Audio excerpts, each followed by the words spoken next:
Kalau misalkan kira-kira kita mau buat greenhouse yang mungkin bisa diurusin sendiri gitu lah, istilahnya diurusin satu orang lah.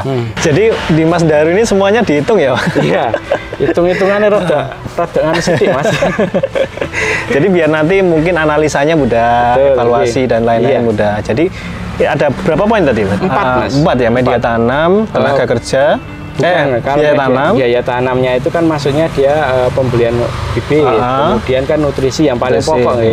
Jadi pembelian bibitnya, kemudian nutrisinya, kemudian yang ketiga itu masalah tenaga kerja. Yang keempat itu masalah penyusutan.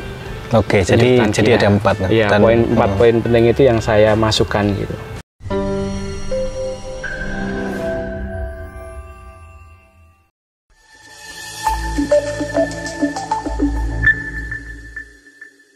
Halo rekan Taniling, balik lagi bareng saya Rizky di channel Taniling TV. Bagi yang belum subscribe, silahkan klik dulu tombol subscribe di bawah ini supaya tidak ketinggalan update video seputar pertanian dan peternakan di channel Taniling TV. Nah, sekarang kita sudah berada di greenhouse melon dan di video kali ini kita akan belajar bagaimana caranya menganalisa, memanajemen dan membangun bisnis greenhouse melon bersama Mas Daru di samping saya ini. Mas, sebelumnya boleh kenalan dulu, monggo. Selamat siang warga Taniling TV. Perkenalkan, nama saya Daru. Saya owner dari Ngasto Tani Agro yang mengelola kebun ARH Farm 2 di Nanasan, Colomadu, Jawa Tengah. Aduh, terima kasih Mas Daru. Mas izin nanti kita belajar di sini ya bareng Mas Daru ya. Kalau di sini tuh luasnya berapa sih, Mas? Kalau di sini kita kelola saat ini ada 2 greenhouse, Mas. Ada 2 greenhouse di sini. Yang pertama itu greenhouse pertama itu luasnya 520 meter persegi. Yang kedua itu sekitar 300 meter persegi yang ada di belakang. Ini yang berapa? Ini yang pertama. Ini yang 500 connected ya. Ini yang connect yang pertama yang 500. Yang 500. Dari 500 itu ada berapa tanaman melon tuh? Untuk saat ini ada sekitar 650 tanaman, Mas. Karena kita cuma tanam satu polybag, satu tanaman. Oke, warga Taniling, silahkan kalian siapkan kertas dan bolpen atau catatan ya. Karena kita akan coba bahas kira-kira habis berapa sih bikin greenhouse kayak gini, dan juga nanti mungkin ada analisa-analisa yang perlu kita perhatikan. Mas, saya mau tanya nih, kalau misalkan kira-kira kita mau buat greenhouse yang mungkin bisa diurusin sendiri gitu lah, istilahnya diurusin satu orang lah, itu kira-kira butuh luas ya mungkin ya, luasan berapa sih idealnya? Kalau idealnya itu kurang lebih sekitar 300 meter persegi. 300 ya? Ya, 300 meter persegi itu kalau misalkan ditanami muat sekitaran maksimal 800 tanaman lah. 800 tanaman. Terus kita urutkan coba ya Mas ya. Kita urutkan dari pembuatan greenhouse yang mungkin angka investasinya sekali kan untuk beberapa kali tanam dan lama kan mungkin. Itu dari greenhouse itu modalnya berapa Mas? Kalau bicara tentang modal ya Mas, itu sebenarnya variatif. Variatif itu mau ada pilihan mau yang hemat atau mau yang kokoh sekalian begitu. Kalau sebagai contoh untuk yang kebun ARH Farm 2 ini sendiri, ini kan desain kami sendiri, kemudian kami menyewa tenaga untuk membuat, jadi lebih sesuai dengan harapan kami begitu. Tapi kalau misalkan ada warga Taniling TV yang juga pengen membuat seperti ini, juga ada pilihan kedua. Misalkan banyak sekarang pemborong-pemborong GH yang masih ada di luar gitu. Kalau mungkin sekedar informasi aja yang saya tahu ya Mas ya, yang saya tahu itu kalau untuk harga pembuatan GH untuk saat ini kisarannya, hitungannya sekitarannya 75.000 sampai sekitar 125.000 lah per meter perseginya. Oh, hitungannya per meter jadi? Iya, hitungannya per meter persegi. Jadi anggaran yang harus disiapkan itu sekitaran 75.000 sampai 125.000 per meter persegi. Itu hanya untuk pembuatan GH bambu ya. Bambu. Kalau untuk pembuatan GH dari bahan galvanis ataupun bahan ya bajaringan dan sebagainya itu bisa 3 sampai 4 kali lipat. Ya, 3 sampai 4 kali lipat. Itu untuk pembuatan GH-nya aja. Kemudian kalau misalkan kita bicara, karena kan kalau untuk greenhouse ada banyak metode, ada yang budidayanya seperti yang kami lakukan ini menggunakan polybag tapi murni kokopit. Ada juga yang dia pakai pralon yang NFT itu, Mas. Oke. Yang NFT itu nanti hitungannya beda. Tapi kalau untuk yang seperti kami lakukan ini kurang lebihnya kalau untuk hitungan per meter perseginya ya sekitaran 80 sampai 100 tergantung kualitas bahan yang diminta lah. Oh, hitungannya kalau di tetap total ya dengan 100 taruhlah ya rata-rata 100 misalnya rata-rata 100, kemudian untuk instalasi 100 berarti yang taruhlah anggarannya 200.000 per meter persegi. Dan itu angka segitu itu termasuk instalasi selang-selangnya ini juga yang iya, semua sudah jadi artinya? Sudah siap tanam. Sudah siap itu tanam. Di luar biaya tanam loh, Mas. Di luar biaya tanam itu hanya instalasi taruhlah namanya itu modal tetap itu loh yang biasa bilang modal tetap. Modal tetap ya. Oke, itu sekitar 60 juta berarti ya? Ya, kurang lebih. Untuk greenhouse-nya, bangun greenhouse 300 meter sekitar 60 juta. Kurang lebihnya. Oke, dan sekarang kita masuk ke biaya lain-lain, mungkin biaya tanam atau yang bersifat tidak tetap ya, Mas ya. Nah, itu kalau yang Mas maksud tadi yang biaya tanam itu gimana sih? Ya, kalau biaya tanam itu ini Mas, apa namanya? Biaya yang dikeluarkan untuk satu periode tanam itu loh, Mas. Oh, gitu. Oke. Di situ kan kita kan butuh beli bibit, untuk beli bibit, kemudian untuk beli nutrisinya, kemudian untuk membayar tenaga kerjanya, sama penyusutan, Mas, penyusutan. Jadi kalau kami itu memasukkan penyusutan sebagai salah satu elemen untuk menentukan berapa besarnya harga pokok produksi, karena itu nanti juga akan mempengaruhi keberlanjutan dari kebun yang nantinya ke depan begitu, Mas. Oke, HPP-nya ya berarti ya. Bisa diurutkan mungkin, Mas, HPP-nya itu, Mas. Kalau HPP ya, Mas, kalau untuk biaya tanam sendiri itu sebenarnya dia naik turun sesuai dengan keinginan. Sebagai contoh ini ya, kalau di kebun kami, di kebun air Farm 2 ini, kami ini kan tidak fokus pada satu jenis tanaman melon. Nah, masing-masing jenis melon itu harga bibitnya beda-beda, harga bibitnya. Taruhlah misalkan kita 5 jenis itu kita pukul rata aja, misalkan satu benihnya itu 3.000 misalkan ya. Kita pukul rata-rata ya, satu benihnya 3.000, kemudian kita butuh untuk ini kan berarti saya tanam, saya kasih 700 ya, 700 tanaman. Berarti 700 kali 3.000. Oke. Itu yang digunakan untuk biaya beli benih gitu. Nah, sedangkan untuk biaya nutrisi sendiri kalau untuk hidroponika seperti ini kita pakainya AB mix, Mas. AB mix untuk saat ini periode yang kami untuk periode yang ketiga ini kami ini menggunakan formulasi AB mix sendiri, jadi racikan sendiri begitu. Ternyata dari situ kami kemarin mendapatkan ada efisiensi yang cukup lumayan, efisiensi sekitaran 20% dari harga AB mix yang ada di pasaran. Oke. Ya, karena kan kalau di pasaran itu biasanya hitungannya per paket atau set biasanya hitungannya. Satu setnya itu untuk 100 liter. Harganya kisarannya itu setahu saya itu sekitaran 1.400.000 sampai 1.700.000 kisarannya satu setnya. Satu setnya? Iya, satu setnya. Satu set itu gimana sih artinya? Satu set itu berarti dia diperuntukkan untuk membuat 100 liter pekatan larutan A dan pekatan larutan B. Oh gitu, oke. Iya. Dan itu untuk kebutuhannya itu bisa buat berapa tanaman tuh? Hitungannya gimana sih? Ya. Oke. Jadi gini, kalau untuk hitungannya ya Mas ya, hitungannya untuk penggunaan berapa banyak yang dibutuhkan untuk tanamannya. Kalau secara standarnya, cara menghitung paling mudah itu adalah satu tanaman itu membutuhkan sekitar 250 mili larutan A, pekatan larutan A dan larutan B dari mulai kecil sampai panen.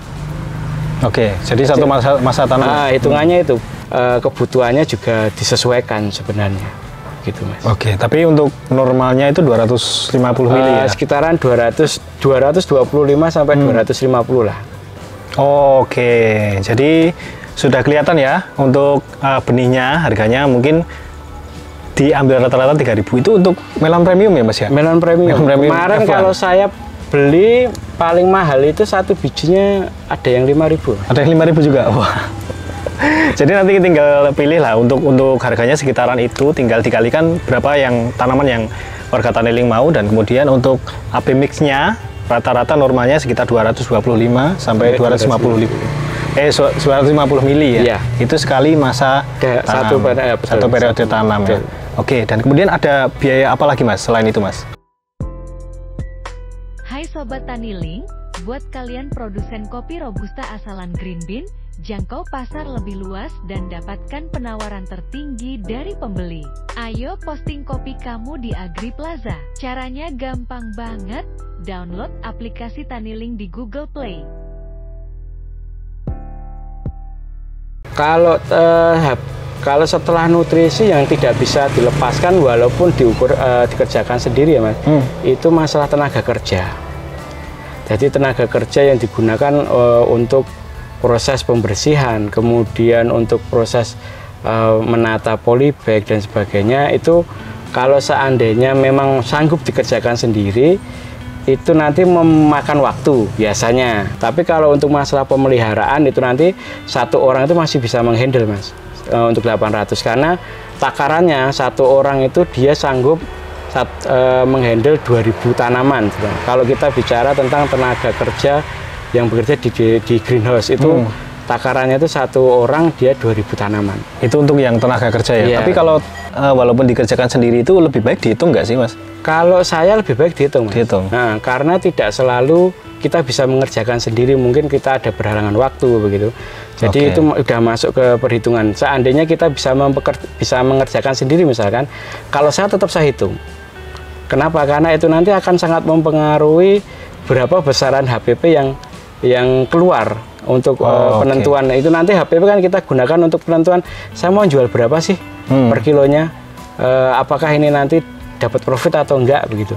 Itu yang saya gunakan. Kalau seandainya tenaga kerja ini enggak saya hitung, berarti nanti bisa dipastikan HPP-nya rendah.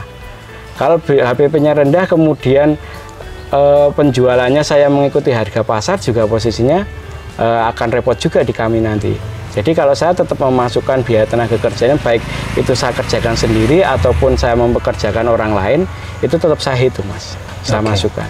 Iya, jadi biar ada mungkin sepalannya lah ya, ada buat jaga-jaga kan. Betul. Oke, jadi untuk biaya tanam sudah, untuk tenaga kerja sudah, dan ada apa lagi nih Mas untuk biaya yang itu Mas? Kalau untuk mencari besarnya HPP, kalau saya masih ada satu elemen penting yang mungkin banyak yang tidak diperhatikan nih Mas. Apa itu? Itu penyusutan GH Mas, penyusutan greenhouse, pembuatan greenhouse. Kan tadi kita mengeluarkan modal awal ya, nggak sedikit ya, 60, sekitar 60 juta itu agak banyak juga ya untuk kan. Nah, bagaimana kita bisa mengembalikan angka 60 juta itu kalau saya memasukkannya di biaya penyusutan Mas. Namanya biaya penyusutan? Ya, biaya penyusutan itu nanti saya kenakannya itu saya bebankan itu di masing-masing tanaman per satu periode. Jadi satu tanaman itu kalau saya hitung antara 3.000 sampai 5.000 per tanaman. Oh, jadi masuk ke HPP tuh? Masuk ke HPP. Jadi dicicil lah ibaratnya.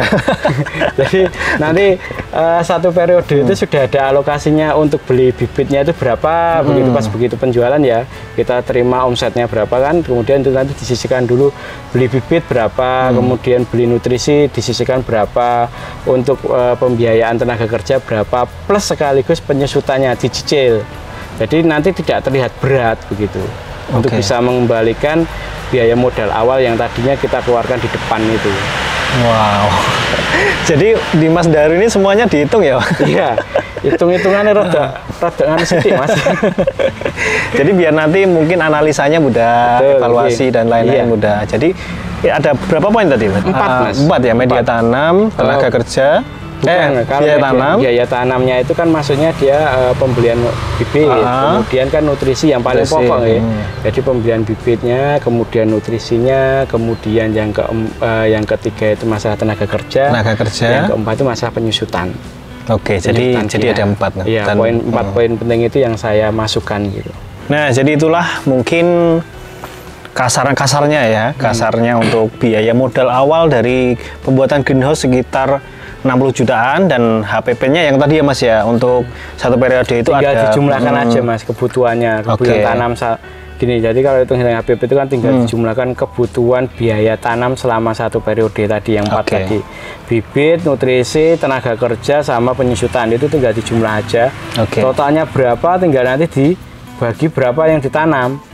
Mau tanam 1000 ya berarti tinggal dibagi 1000, mau tanam 600 tanaman ya tinggal dibagi 600 tanaman, itu nanti baru keluar angkanya gitu, biaya yang keluarnya itu totalnya segitu untuk perhitungan HPP-nya gitu. Betul, dan pastikan tadi yang warga Taniling catat itu dihitung sendiri nanti dan juga diperkirakan sendiri. Mungkin kalau untuk omsetnya sendiri tadi yang 3000 meter itu berapa tanaman? 800 ya?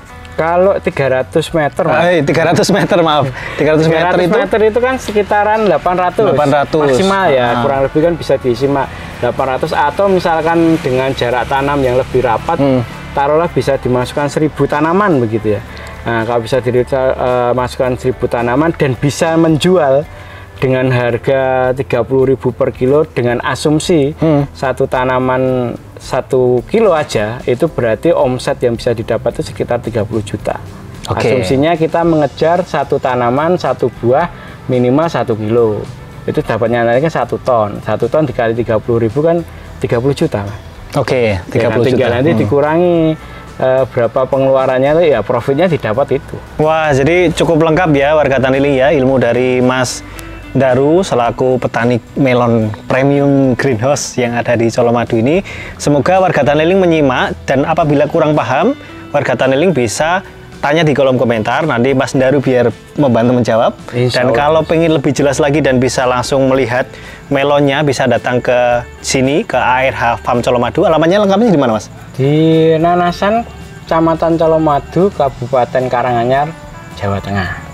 Oke, dan mungkin bisa WA dulu ya, boleh Mas? Disebutkan WA-nya. Boleh, 0857 250 856 46. Oke, jadi mungkin segini dulu ya warga Taniling pembahasan kita mengenai analisa bisnis mengenai greenhouse melon premium bersama Mas Daru. Mas Daru, terima kasih banyak atas ilmunya. Semoga berkah untuk kita dan juga warga Taniling. Dan warga Taniling jangan lupa like, komen, dan subscribe channel YouTube Taniling TV, dan jangan lupa download aplikasi Taniling di Google Play Store. Salam Taniling TV, bisnis agri tak pernah mati.